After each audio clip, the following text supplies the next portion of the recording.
Hello, my dear friends. I'm Stanislav Shamayev, a licensed business immigration and corporate attorney in Miami, Florida. In today's video, we're going to be discussing the topic of EB-1A visa. Alright guys, before we start, please subscribe to my YouTube channel. That will show me that you guys love my content and what I'm doing has a value for you. Also, smash that like button if you want more videos about talented people, real cases, approved cases, and everything that has to do with this type of immigration. So first of all, let's discuss whether you have to have employer for this type of visa or you don't have to. And this is very important concept because you know that the immigration to the States is divided in two major sections: family immigration and employment immigration. So unless you have a close family in the States, we don't have to discuss the family side of the immigration. Now we're discussing the employment-based immigration, and that's why the visas have this abbreviature EB, which means employment-based. That means that you have to have an employment to the States to be able to immigrate. Why? Because the States doesn't want the people who doesn't want to work or who will not work. We want the people who are willing to work and who will do better for the United States of America. But EB-1 First Preference Visa is a unique program because it does not require you have an American employer. Boom!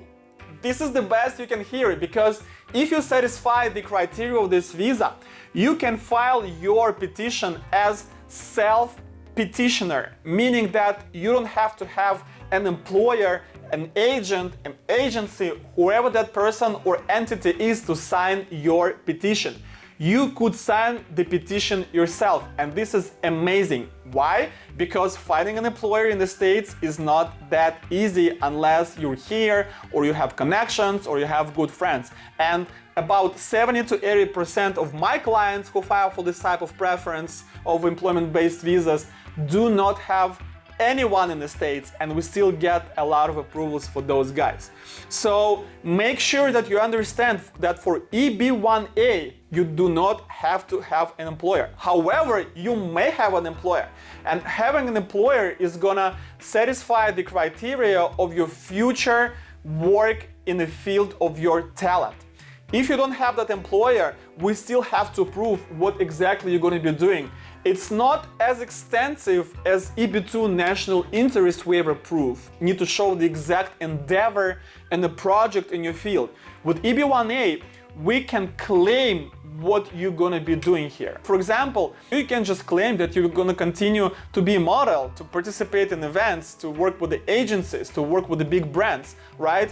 If you have like some kind of letter from a brand that wants to work with you, wants to take your pictures for their purposes, this is great, right? So having a letter from American employer or from someone in America who is interested in your services is gonna do a lot of good for your petition. Also, don't forget that when we file your EB-1A petition, we have to satisfy 3 major criteria. I'm not talking about 3 out of 10, right? I'm talking about the major look at your petition.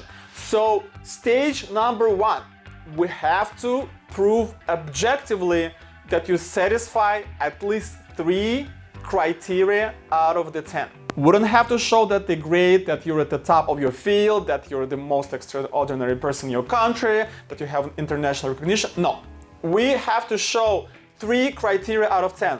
Press, awards, and a critical role in a company with distinguished reputation, right? So that's the minimum. But Stanislav, you've been talking on your streams on YouTube and Instagram that you usually file 5 to 7 criteria for the petition. Of course, we want to file as many criteria as we can. And that's why I built the strategy in the beginning of your petition where I show you how to satisfy at least 5, but could be 6, 7, 8, and even 9 or 10 criteria if you're from the art industry, right? Because there are 2 criteria that connect us exactly to the art production and these kind of things, similar to what O1B visa is. So we kind of bring 2 additional requirements from that visa to the EB-1A.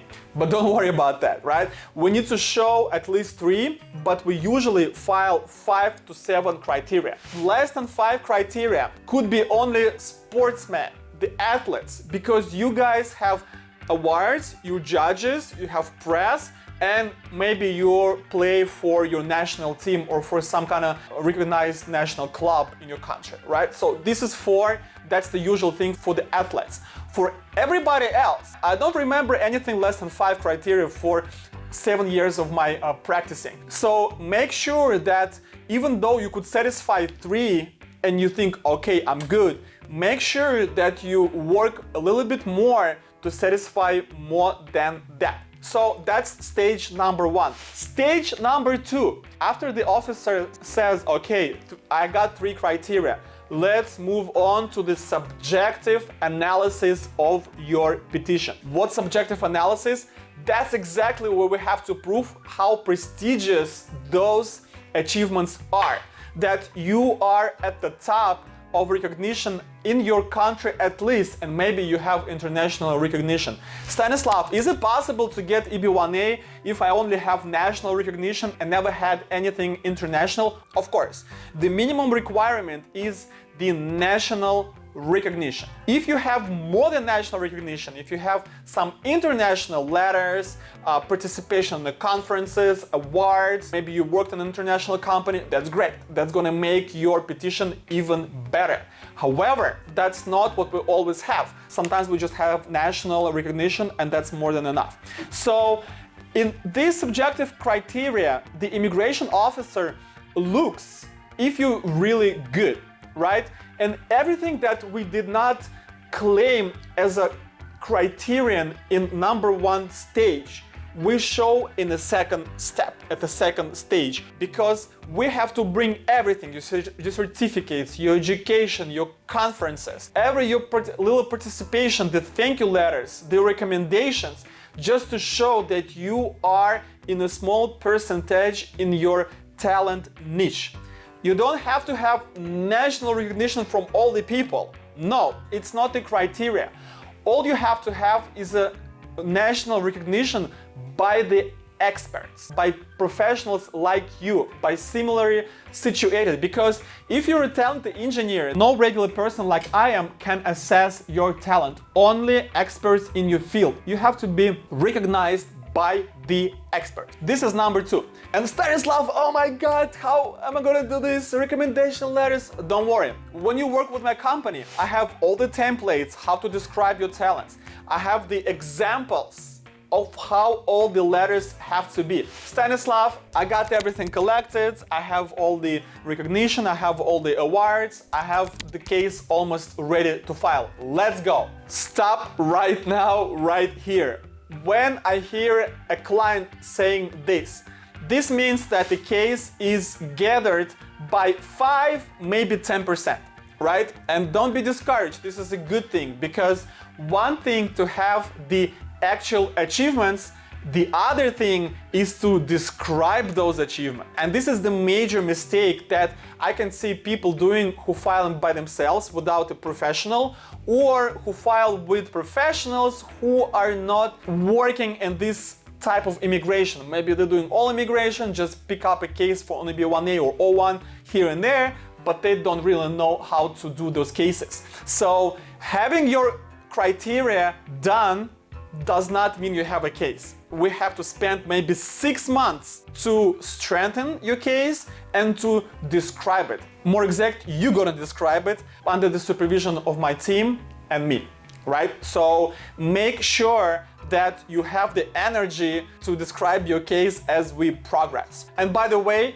the subjective step of analysis is fully under my control. Like, you don't have to do this, you only have to describe your achievements. So once we pass this, there's the third stage. I already touched on it, but it's always good to repeat. We have to show that you will be beneficial to the United States of America through your continuous work in your talent. So again, you may have an employer, you may have your project, you may have your own company, you may just claim what exactly you're going to be doing. This is the 3 distinct parts of EB-1A extraordinary person. And also, guys, insight for you. Don't be discouraged if you're like, oh my God, I'm not extraordinary.